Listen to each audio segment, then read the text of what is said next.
ఇక సింహాచలం ఘటనపై త్రిసభ్య కమిటీ విచారణ చేపట్టింది. గోడ కూలిన ప్రాంతాన్ని పరిశీలించారు కమిటీ సభ్యులు. ఘటనా స్థలంలో శాంపిల్స్ సేకరించారు. ఆనంద నిలయంలో అధికారులతో సమీక్ష నిర్వహించారు. సింహాచలంలో నిర్మాణాలు, చందనోత్సవ ఏర్పాట్లు, గోడ కూలిన ఘటనపై ఆరా తీశారు. దేవస్థానం టూరిజం ఇంజనీరింగ్ అధికారులను ప్రశ్నించారు. పర్యాటక శాఖ డిఈ రమణను అరగంట పాటు విచారించారు. ప్రసాదం స్కీమ్ కింద సింహాచలంలో టూరిజం శాఖ చేపట్టిన నిర్మాణాలపై ఆరా తీశారు. గోడను ఎప్పుడు ఎలా నిర్మించారు, ఎవరు నిర్మించారన్న విషయాలపై ఆరా తీశారు. విచారణ విషయంలో కమిటీ సభ్యులు ఎప్పటికప్పుడు వీడియోగ్రఫీ కూడా చేశారు. 2 రోజుల్లో త్రిసభ్య కమిటీ ప్రభుత్వానికి ప్రాథమిక నివేదిక ఇవ్వనుందని, అలాగే 30 రోజుల్లో పూర్తి స్థాయి నివేదిక సమర్పించనుంది.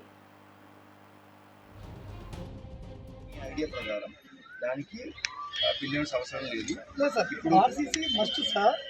బట్ చంద్రోత్సవానికి మనకి చేయడం కోసము సార్ ఇది యాక్చువల్గా ఒక అగ్రిమెంట్. చంద్రోత్సవం అంటే పిల్లలు లేకుండా కూడా నిలబడిపోతాయని ఏమైనా ఉందా సంకల్పం? చంద్రోత్సవం అయితే టెంపరీగా వాటి మీద టెంపరీ సేఫ్ కదా, మోర్ సేఫ్ పడిపోతారు. దిగండి ప్లీజ్. ప్రకారం మీ ఐడియా ప్రకారం దానికి టెస్టింగ్ చేశారు. అది టెస్టెడ్ చేయలేదు. ఎవరు చేయాలి టెస్ట్?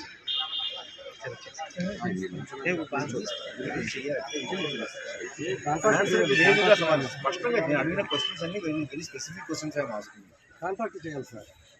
టెస్టింగ్ కూడా కాంట్రాక్టర్ ల్యాబ్ పెట్టుకోవాలి సార్. ఓన్ ల్యాబ్ ప్రకారం మీ ఐడియా ప్రకారం దానికి బిలియన్స్ అవసరం లేదు సార్. ఇప్పుడు ఆర్సీసీ మస్ట్ సార్.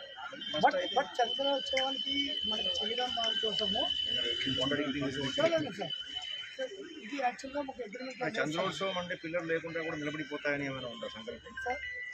చంద్రోత్సవం అయితే టెంపరీగా వాటి మీద టెంపరీ సేఫ్ కదా, మోర్ సేఫ్ పడిపోతారు. దిగండి ప్లీజ్.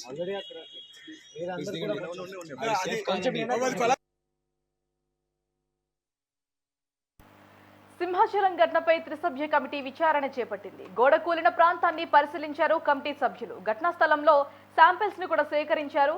ఆనంద నిలయంలో అధికారులతో సమీక్ష నిర్వహించారు. సింహాచలంలో నిర్మాణాలు, చందనోత్సవ ఏర్పాట్లు, గోడ కూలిన ఘటనపై ఆరా తీసినట్టుగా తెలుస్తుంది. ఇక ఇదే అంశానికి సంబంధించి మరింత సమాచారం మా ప్రతినిధి హేమంత్ ఫోన్ లైన్లో సిద్ధంగా ఉన్నారు. రైట్ హేమంత్, చెప్పండి.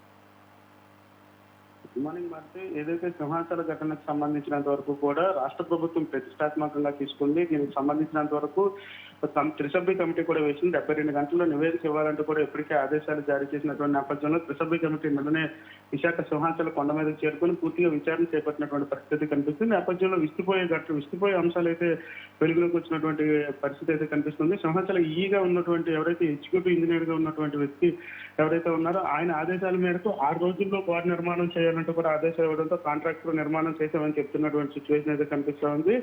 దీనికి సంబంధించినంత వరకు కాంట్రాక్ట్ మాట్లాడినా కూడా ఒక్కసారిగా ఏదైతే త్రిసభ్య కమిటీకి సంబంధించినంత వరకు విస్తుపోయేలా కనిపించాయి. కాంట్రాక్టర్ కనీసం ప్లానింగ్ లేకుండా, అదేవిధంగా గోడ నిర్మాణం జరిగేటప్పుడు ప్లానింగ్ ఉంటుంది, దాంతో పాటుగా కట్టల నిర్మాణం చేయాల్సి ఉంటుంది. గోడ పటిష్టతకి సంబంధించినంత వరకు ఏ విధంగా కట్టాలనేది పూర్తిగా ప్లానింగ్ లేకుండానే కట్టేయమంటూ చెప్పడం, ఆదేశాలు జారీ చేయడంతో కాంట్రాక్టర్ కట్టానైతే మాత్రం త్రిసభ్య కమిటీ అయితే అంత త్వరితగతిన గోడ కట్టాల్సిన అవసరం ఏమని వచ్చింది? అధికారులు ఏమంటున్నారు దానికి సంబంధించి, ఆలయ అధికారులు? అయితే త్రిసభ్య కమిటీ గోడ ఏ విధంగా కట్టారు, ఎందుకు కట్టారు అనే దానిపై అయితే మాత్రం పూర్తి ఆరా తీస్తున్నటువంటి పరిస్థితి కనిపిస్తుంది. మరీ ముఖ్యంగా ప్రసాద స్కీమ్ కు సంబంధించినంత వరకు ప్రసాదం స్కీమ్ లో వచ్చినటువంటి ఆదాయంతో గోడ నిర్మాణం చేపట్టామని అధికారులు చెప్తున్నటువంటి పరిస్థితి అయితే కనిపిస్తుంది. దీనిపై అధికారులపై కూడా కొంత సీరియస్ అయ్యేటటువంటి సిచ్యువేషన్ అయితే కనిపించింది. త్రిసభ్య కమిటీలో ఉన్నటువంటి సభ్యులైతే పూర్తిగా ఆలయ ఈఈ పైన అయితే మాత్రం ఆవేదన, ఈఈకి సంబంధించినంత వరకు తన పైన ఆగ్రహం వ్యక్తం చేసినటువంటి సిచ్యువేషన్ అయితే చూసాము. మరీ ముఖ్యంగా 6 రోజుల్లో గోడ నిర్మాణం చేయడం ఏంటి, గోడకు సంబంధించినంత వరకు ఎప్పుడు నిర్మాణం చేయాల్సినటువంటి పరిస్థితి ఉంది, ఎప్పుడు దీన్ని నిర్మాణం చేపట్టారనే దానిపై కూడా పూర్తిగా త్రిసభ్య కమిటీ కాంట్రాక్టర్ అడిగి తెలుసుకున్న సిచ్యువేషన్ అయితే కనిపించింది. కాంట్రాక్టర్ ప్రశ్నించడంతో ఇష్టపోయే అంశాలు ఒక్కొక్కటిగా బయటకు వస్తున్నటువంటి పరిస్థితి. గోడ నిర్మాణానికి సంబంధించినంత వరకు 20 అడుగుల గోడకు సంబంధించి కనీస ప్లానింగ్ లేకుండా, దాంతో పాటుగా 6 రోజుల్లో నిర్మాణం చేపట్టాలని చెప్పడంతో కనీసం 4 రోజుల ముందు నుంచి నిర్మాణం చేపట్టాల్సింది 6 రోజుల్లో నిర్మాణం చేపట్టడం, గోడ నాణ్యతకు సంబంధించినంత వరకు కూడా కాంట్రాక్టర్కి కనీస సూచనలు ఇవ్వకపోవడం, దాంతోపాటుగా పర్యవేక్షణ అధికారి కనీస గోడ నిర్మాణం జరిగేటప్పుడు పర్యవేక్షించకపోవడం ఈ దుర్ఘటనకి ప్రధాన కారణంగా చెప్పుకోవచ్చు. గోడ నిర్మాణం చేసేటప్పుడు గోడకు సంబంధించినంత వరకు కట్టలు ఉంటాయి. కట్టకు సంబంధించినంత వరకు కూడా గోడ నిర్మాణం పొడవు వెడల్పులు బట్టి ఎక్కడెక్కడ కట్టలు పెట్టాలనే దాంట్లో కూడా పూర్తిగా ఇంజనీరింగ్ వ్యవస్థ వైఫల్యంతో ఈ గోడ నిర్మాణం చేపట్టారు. గోడ హైట్ కూడా పెంచేయడంతో అనుకున్న దానికంటే గోడ హైట్ పెంచడం, నార్మల్ గా ఎంత హైట్ వరకు అక్కడ పర్మిషన్స్ ఉన్నాయి, వీళ్ళు ఎంత హైట్ వరకు కట్టారు? అయితే గోడకు సంబంధించినంత వరకు 20 అడుగులు వెడల్పు 15 అడుగులు పొడవు పెట్టాలంటూ కూడా ఈ చెప్పినటువంటి పరిస్థితుల్లో కేవలం 12 అడుగులు పొడవు 12 అడుగులు హైట్ పెట్టడంతో ఈ గోడ అంతా కూడా పూర్తిగా పచ్చిగా ఉండడం, కనీసం 15 రోజులు గోడకు వాటరింగ్ చేయాల్సినటువంటి పరిస్థితుల్లోనే గోడకు వాటరింగ్ చేయాల్సింది. కానీ 6 రోజులు కట్టేయాలి ఇచ్చేయాలి అనడంతో ఏదైతే చందనోత్సవానికి సంబంధించినంత వరకు చందనోత్సవం ఏర్పాట్లలో భాగంగా దాన్ని పూర్తి చేసేసి ఇచ్చేయాలని కాంట్రాక్ట్ పైన ప్రెజర్ పెట్టడంతో దాని నిర్మాణం చేపట్టాం. కనీసం ప్లానింగ్ లేదు, దాంతోపాటుగా పర్యవేక్షణ కూడా లేకుండా పోవడంతో ఈ ఘటన జరిగిందంటూ కూడా అధికారులు ఒక అంచనాకు వస్తున్నటువంటి సిచ్యువేషన్ కనిపిస్తోంది. కాంట్రాక్టర్కి సంబంధించినంత వరకు కాంట్రాక్టర్ ప్రశ్నించడంతో అన్ని విషయాలు ఒక్కొక్కటిగా బయటకు వస్తా ఉన్నాయి. ప్రసాదం స్కీమ్కి సంబంధించినంత వరకు 2023లో కేంద్ర ప్రభుత్వం ప్రసాద స్కీమ్కి సంబంధించి ఏదైతే ఆదాయం ఇచ్చినటువంటి పరిస్థితుల్లో నిధులు ఇచ్చినటువంటి సిచ్యువేషన్ లో దానికి సంబంధించినంత వరకు ఈ ఆలయ ఎగ్జిక్యూటివ్ ఇంజనీర్ పర్యవేక్షణలో ఉండాల్సినటువంటి నిర్మాణాలు ఏవైతే ఉన్నాయో అన్ని కూడా ఆ రోజు 2023లో నిర్మాణాలు చేపట్టవలసింది. చందనోత్సవం ముందున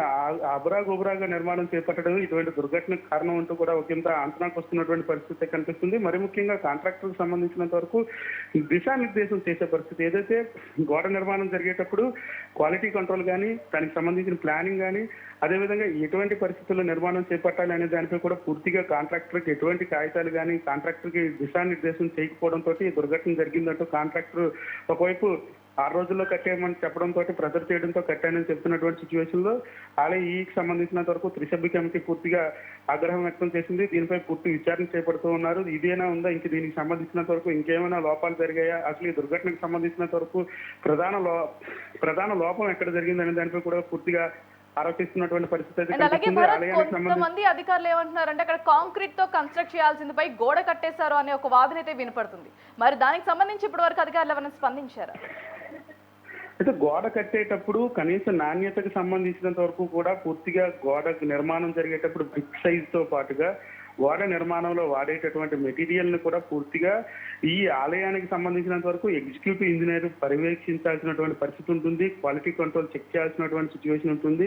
ఇవన్నీ పక్కన పెట్టేసి కేవలం 6 రోజుల్లో గోడ నిర్మాణం చేపట్టాలి, లేకపోతే ఇబ్బందులకు గురి చేస్తామని ప్రెజర్ చేయడంతో గోడ కట్టామని కాంట్రాక్టర్ చెప్పడం ఒకవైపు అయితే, దీనికి సంబంధించినంత వరకు పర్మిషన్స్ ఎప్పుడో ఇచ్చేసాము, కట్టడం లేట్ గా కట్టారని సర్ది చెప్పుకునే ప్రయత్నాలు జరుగుతున్నటువంటి పరిస్థితి అయితే కనిపిస్తోంది. గోడ నిర్మాణం పూర్తిగా అస్తవ్యస్తంగా జరిగినటువంటి పరిస్థితి. కనీసం గోడ నిర్మాణంలో చేపట్టాల్సినటువంటి కనీస నియమ నిబంధనలు కూడా పట్టించుకోలేనటువంటి సిచ్యువేషన్ లోనే గోడ మొత్తం కూడా పడిపోయి 7 ప్రాణాలు కోల్పోయే పరిస్థితికి వచ్చిందంటూ కూడా ఆలయం వర్గాలపైన అయితే మాత్రం ఆగ్రహం వ్యక్తం అవుతున్నటువంటి పరిస్థితి. త్రిసభ్య కమిటీ కూడా పూర్తిగా దీనిపైన విచారణ చేపట్టింది. ఇది ఒక్కటైనా లేకపోతే ఇందులో ఇంకేమైనా లోపాలు ఉన్నాయనే దానిపై కూడా పూర్తిగా విచారణ చేస్తున్నటువంటి పరిస్థితి కనిపిస్తుంది.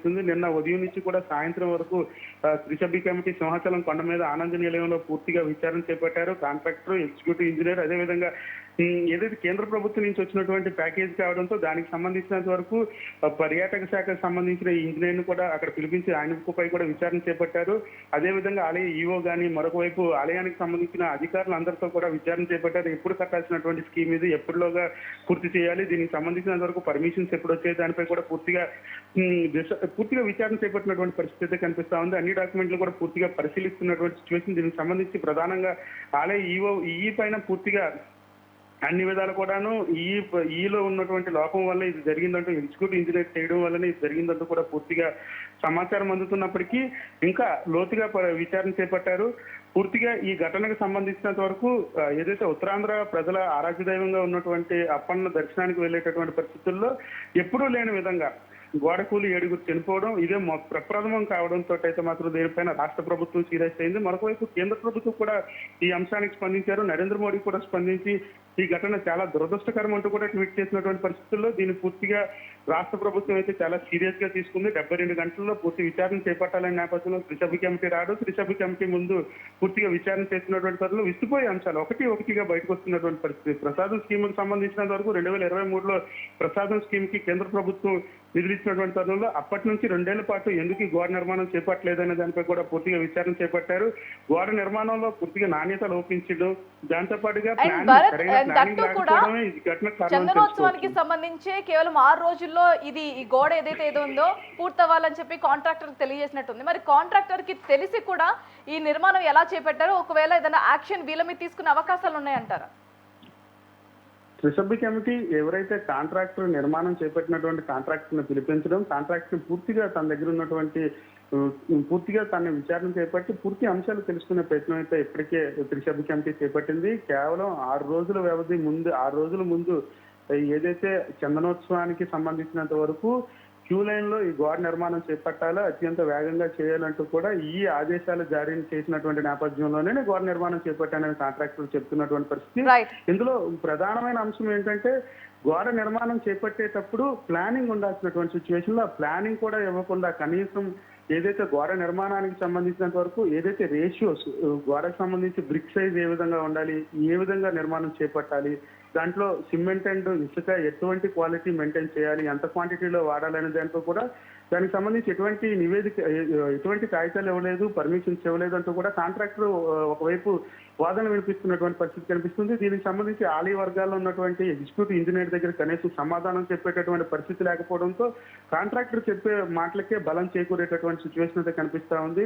ఈ నేపథ్యంలో త్రిసభ్య కమిటీ పూర్తిగా విచారణ చేపట్టింది. ఏదైతే ఈ ఘటనకు సంబంధించినంత వరకు ఎవరైతే బాధ్యులు ఉన్నారో వాళ్ళపైన కఠిన చర్యలు చేపడతారంటూ కూడా దీనికి సంబంధించి పూర్తిగా బయటకు వచ్చే అవకాశం అయితే కనిపిస్తా ఉంది. ఇంకా దర్యాప్తు అయితే మాత్రం ఇంకా లోతుగా చేస్తున్నటువంటి పరిస్థితి. కేవలం ప్రసాదం స్కీమ్ నుంచి వచ్చిందా, లేకపోతే చందనోత్సవానికి సంబంధించినంత వరకు ఏమైనా అవకతవకలు జరిగాయనే అంశంపై కూడా త్రిసభ్య కమిటీ పూర్తిగా విచారణ చేస్తుందని చెప్పుకోవచ్చు.